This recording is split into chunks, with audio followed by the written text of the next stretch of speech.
Assalamualaikum everyone and welcome to In Sync with Her. This is a collaborative podcast between SPADES and Radio LUMS. I'm Javeria. And I'm Sana. And we'll be your host for the very first episode. For this episode, we have an incredible guest with us who truly is the embodiment of what women in STEM can achieve. We have in the studio Sadaf Rehman. Sadaf is a graduate in computer science from LUMS and she's done a master's in business administration as well. She's the co-founder of Code School, a platform which is revolutionizing coding education and coding literacy for children within Pakistan and around the world. Since 2021, Code School has had over 1,600 children registered, which has set the stage for a new generation of STEM enthusiasts. Sadaf's work is groundbreaking. She's a recipient of prestigious awards such as the Stanford Seed Spark Award and Visa's She's Next Award. Beyond her contributions to tech education, Sadaf has played a significant role in Pakistan's education policy and advocating for economic empowerment. We'll talk more about this in our conversation with her ahead. Sadaf, it is truly an honor to have you here with us. But before we jump into it, a little bit about who we are and why we're doing this. Women in STEM is an initiative by SPADES to empower and uplift women all across Pakistan in fields of science, technology, engineering, and math. We're all about creating space, opportunities, and mentorship for women in these fields. With In Sync with Her, we take this one step further. This podcast is all about real stories from women across diverse fields. Many of them are traditionally very male-dominated. And we want to learn from their journeys, their struggles, and their successes. So Sadaf, welcome once again. I'm so glad to be here. Thank you for having me. We'll begin with your childhood.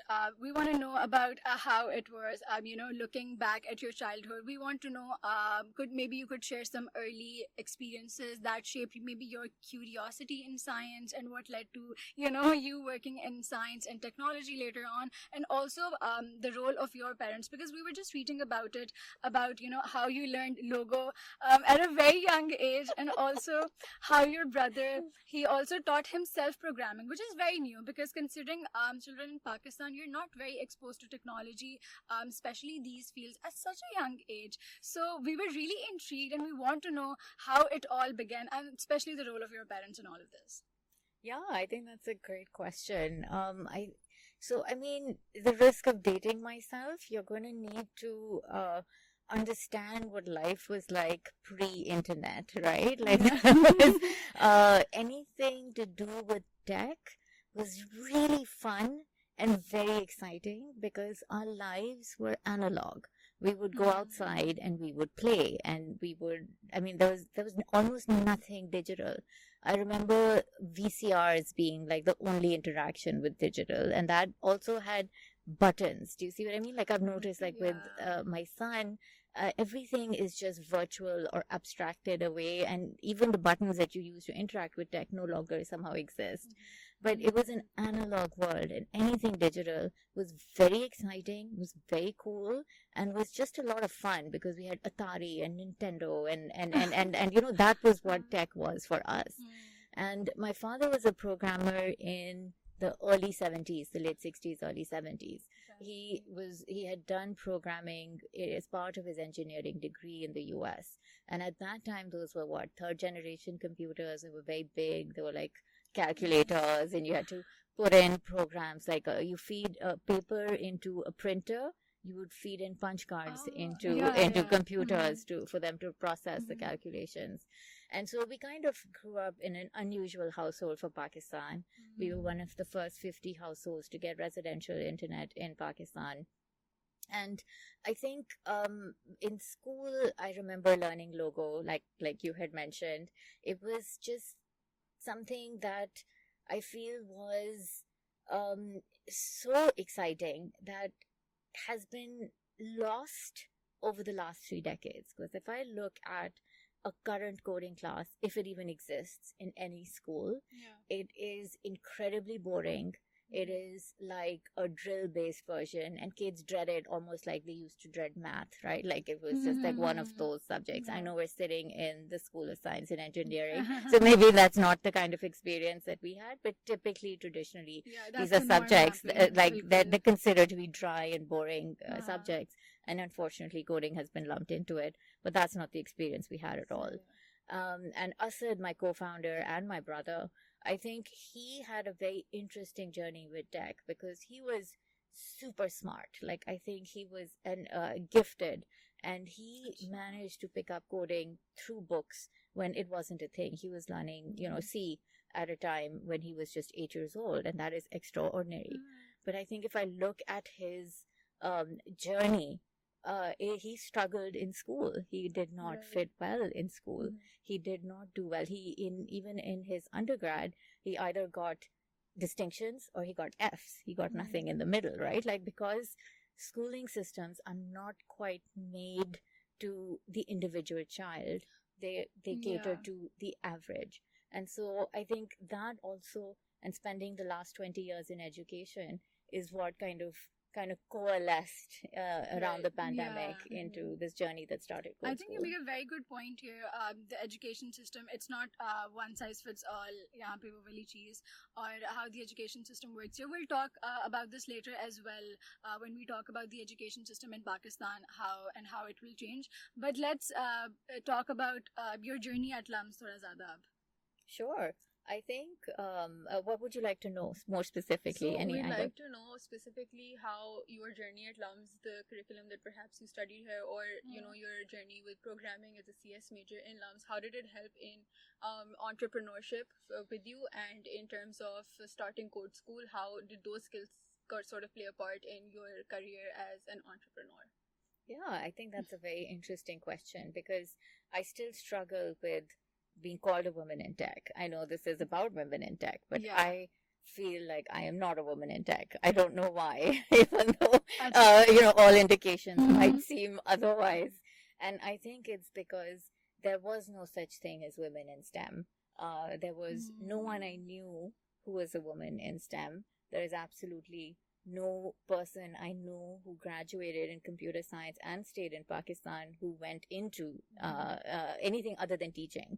And so I think whoever has done a career in tech went abroad for their masters, or because they got married, or they settled elsewhere, and that's where their tech careers kind of thrived or grew. And so I think it was a very interesting kind of, I didn't want to go into IT tech support in a large multinational.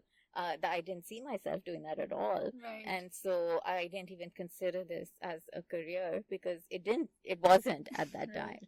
I'm glad to see things have changed so much. I'm so glad to see that there are role models. But I think it's so easy to say this is just a platform. It exists, but it didn't exist. And I think it's made a huge difference, I hope, in the lives of whoever is kind of listening to this. Inshallah. I think so I went into the corporate sector. So they did a test for me. So I literally graduated. I had no idea what I wanted to do. I had a computer science degree because I enjoyed studying it. And I literally was like, I don't know what to do. So Engro at that time used to do a batch test. And so I did some kind of IQ test kind of thing. And they said, okay, great, you have really good numerical skills. So let's put you in finance. And so that's how I ended up in finance in my first role. And I think the next 5 years where I was in the corporate sector, I was just kind of trying to figure out, okay, this is who I am. This is what I can do. These are what the skills, are how are they manifesting into how I'm going to add value to work. But finance was not my thing at all. I've kind of bounced around a lot of places, but I found my home in the nonprofit sector, which is when I landed and I felt, yes, this is right. I felt like everything clicked into place. And I think that is something that's given my life purpose for the last 15, 16 years that I've been in the space. That's very cool. Just to draw a parallel here, when you were doing your undergrad and your masters, which is also from LUMS campus, so how would you talk about the women to men ratio yahan pe? Because we just want to draw a parallel with the batch size we have right now in 2024 and us waqt, a few years ago. Yeah, so we were the biggest undergrad batch at that time. We were, all of LUMS was 300 and our batch was 300. And so I know it sounds funny because now I think there are 5,000 students in so many different schools and so many different programs. And I think the distinction wasn't quite clear because they weren't different schools. There was undergrad and there was MBA, and that was it. It was a very simpler program. There was one building. there was a lot of overlapping courses as well. So I had a Right. lot of my classmates who were math majors. In our final year, the math major was introduced. It was just Right. social studies or uh, computer science, economics, and social studies. And so we all took a lot of similar Different courses together courses. because we had to. It was Mhm. part of our graduation requirements. So I don't think there was that much distinction. So Sadaf, you've talked a lot about now how you got into starting Code School, but certainly Code School is an initiative that essentially is supposed to bring coding to students, right, at a young age, and it started off in Pakistan. Were there any reservations that you had in terms of the response that you would get, or perhaps like any challenges that you faced? So one of the big challenges is definitely legal, but you also have financial flows. That is a really big issue in Pakistan. It's unique to us. These are the nuts and bolts of how entrepreneurship and business work. And so when we won the Visa HBL Cheese Next Award, that had a cash prize that had to be transferred to us from the US, and that transfer disappeared. Everyone else got it, but it disappeared for us, and we could not locate it. The bank didn't seem to know where it was. It didn't come in. There was absolutely zero interest, and it took somebody from Visa escalating to somebody at our bank, very senior, and there was an email trail, and then somehow miraculously within 24 hours it got resolved. So while there are rules and policies, perhaps there is some kind of culture of things not working or getting done as they're supposed to, that is very I would say bizarre and difficult when you're an entrepreneur.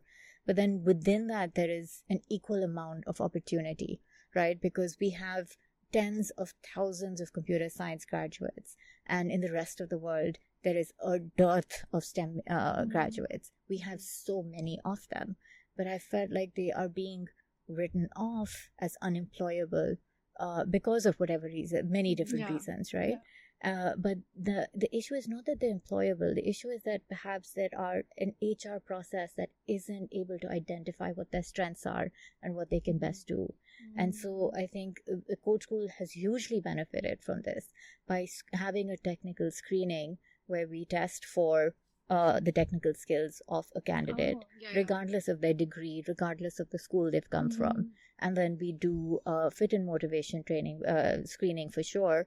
But then if you have the right raw material, we can, within a few months, train you and certify you as an instructor, even if you're very young.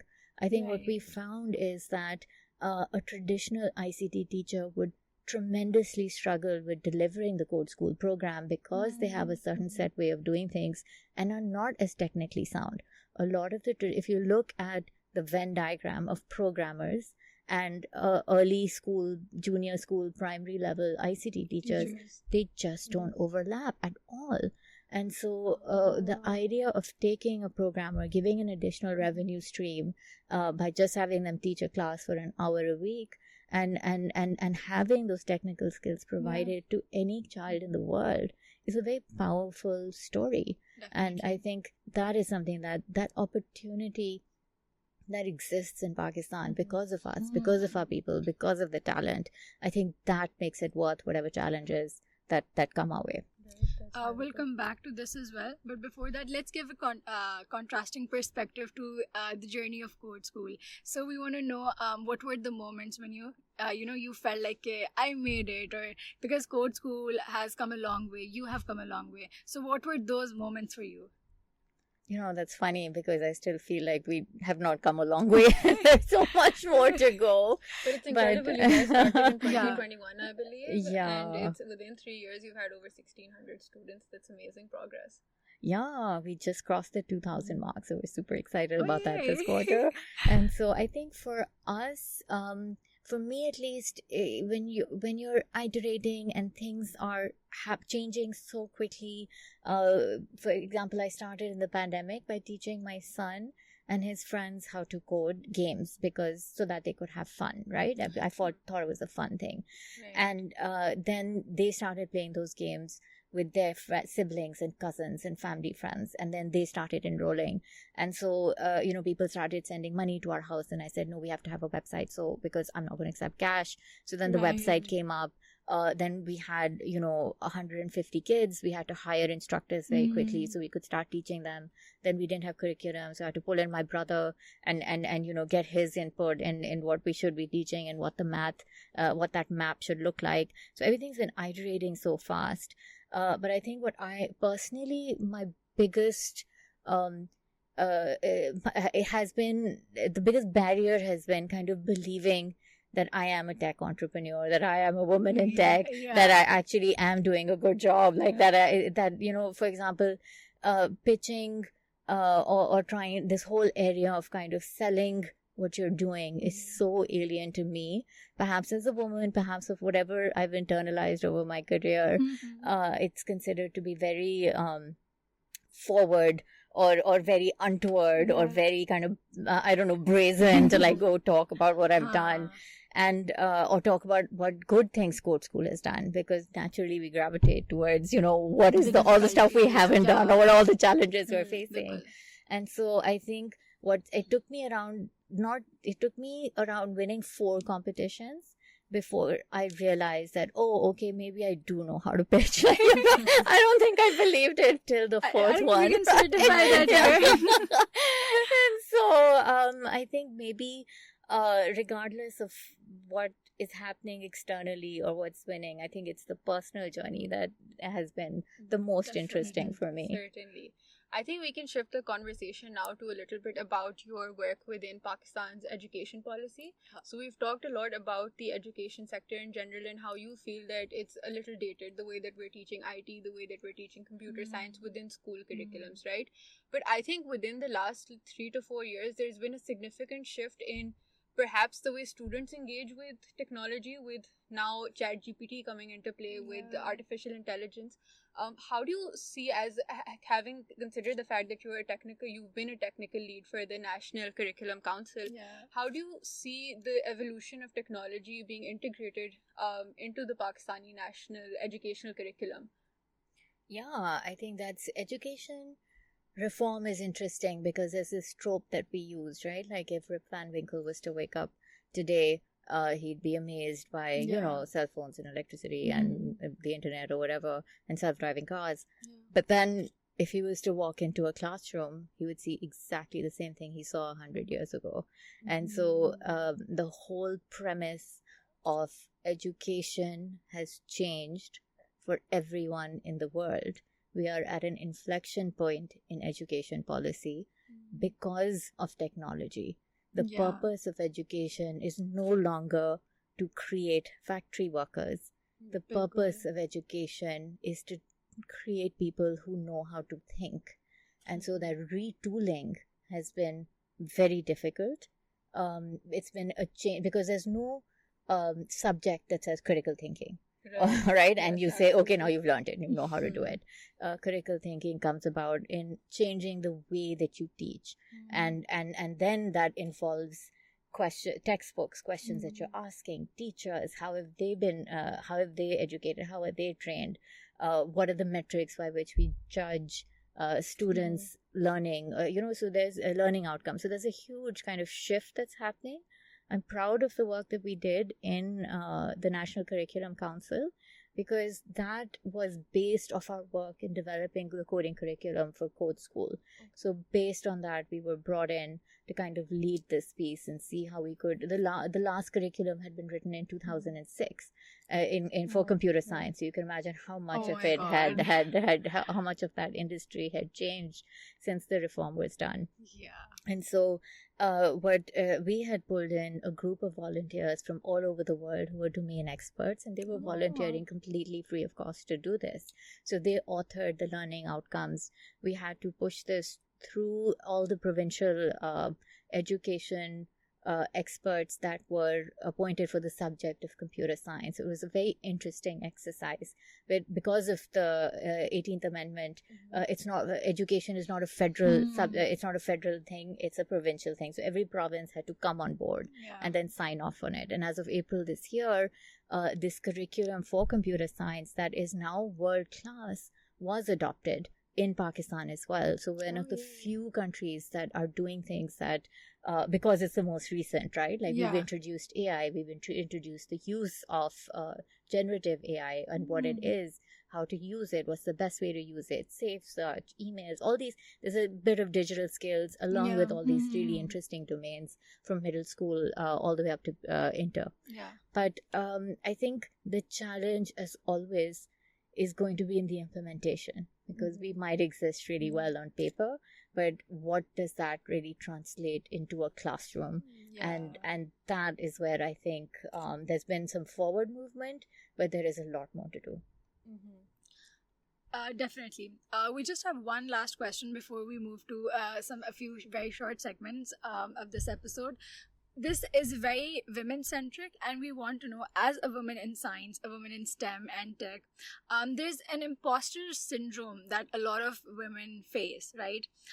Particularly when they start their careers. So what advice, because you've been through that, so what advice would you give to all of these women out there who are maybe starting their careers, or who will, or maybe they're facing such a symptom, or such a syndrome?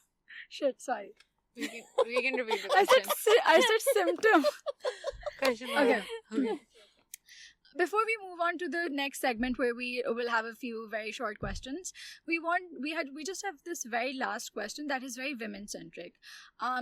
There's this imposter syndrome that a lot of women face when they begin their career, especially in science and tech. So since you've been through all of that, what advice would you give to women who are maybe starting their careers or who are going through this? You know, that's really tough, because I still definitely suffered tremendously from imposter syndrome. I think I often joke about how if there was imposter syndrome Olympics, I would be like shoo-in for the gold. But I think I've noticed a change in language on how the next generation talks about themselves and their sense of self-worth.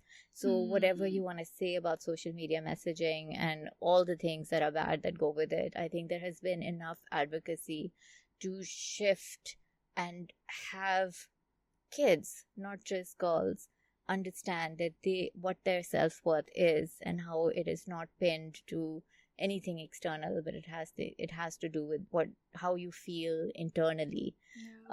Personally, I think the messaging that we received was to be silent, to be seen and not heard, to not talk too much, to not just be silent, to do the work, to suffer in silence, and to be the martyr. And that was like, the hero. That's the hero. If you think about women that are successful, that's not necessarily the kind of qualities that you would want them to have at all. So I'm not sure I have any advice other than be true to yourself, because at the end of the day, no one else is going to have to bear the burden of the decisions you are making. And so do not listen to society, do not listen to your families, do not listen to your friends. Listen to what you think is right. That is your true north. And take advice if there are gaps, but know that you are the one that's going to have to bear the burden of those decisions. And so be happy with the decision that you're making. Okay, absolutely love that. Right, now we'll move on to our final segment, which is just a quick rapid fire. So we'll ask you some, we'll share some popular myths related to STEM and tech, and usually related to being a woman in tech, and you'll have to debunk those for us. You have to tell us whether they're correct or not. So we can start off with the first myth. You need a high IQ to succeed in STEM. No, not at all. I mean, not IQ. I think raw talent is there, but hard work and discipline will get you further. So you just have to have an interest, and you will go much further than what you would on just IQ alone.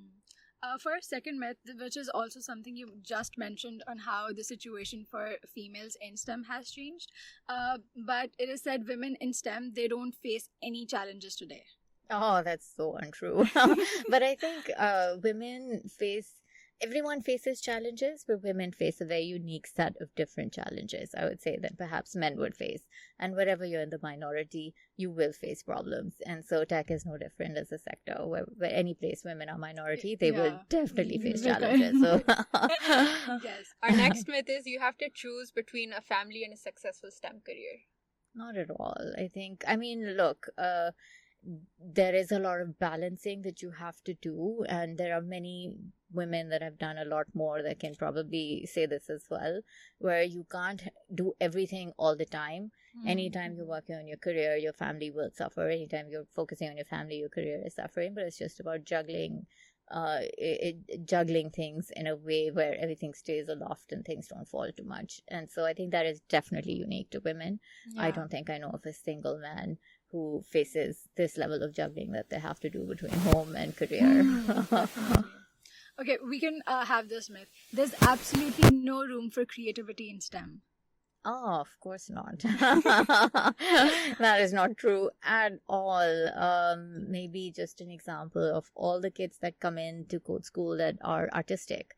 So, their parents had initially said, what will they do in coding? They're artists at heart, but they are making their own sprites in the games that they're coding, or they are expressing themselves digitally, their creative skills digitally. Their creativity can be in the solution that you are offering in a process. I don't think that has anything to do with the area or the sector or the industry. Yes. Right. Okay, so now we'll move on to the next short segment, which is we'll give you certain statements and you have to tell us a red flag and a green flag between them. So the first one is, in a job interview, what's a red flag and what's a green flag? Oh, a red flag is a sense of entitlement. Not a sense of self-worth, but a sense of entitlement that doesn't match. So, for example, if you have we once had an intern who had reached out to us and said, I want to inform policy and I want to be a part of policy making decisions. And we had to say, you're an intern, you're not going to do any of that at all. So I think that's a red flag. And green flag is just you hire for attitude and you train for skills. So if you can have a good attitude, be willing to learn, you're going to go so far. Okay, so in work-life balance, what's a red flag and what's a green flag? Oh my gosh. A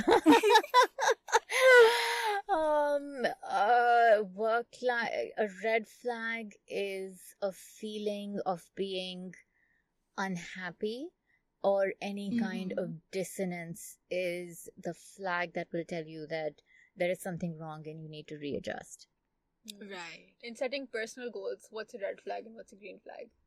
The red flag is pegging your goal to something that is irrelevant. So if you want to do something just to get money, you're not going to make it, because it's such an arbitrary and insignificant goal that you will very quickly tire and not be able to go the distance.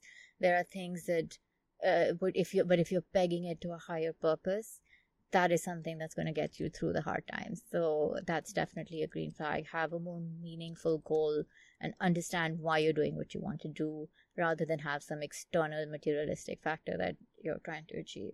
Right. The last one is, in team collaborations, what's a red flag and a green flag? Oh. Honestly, a lot of interesting stories that you have picked up.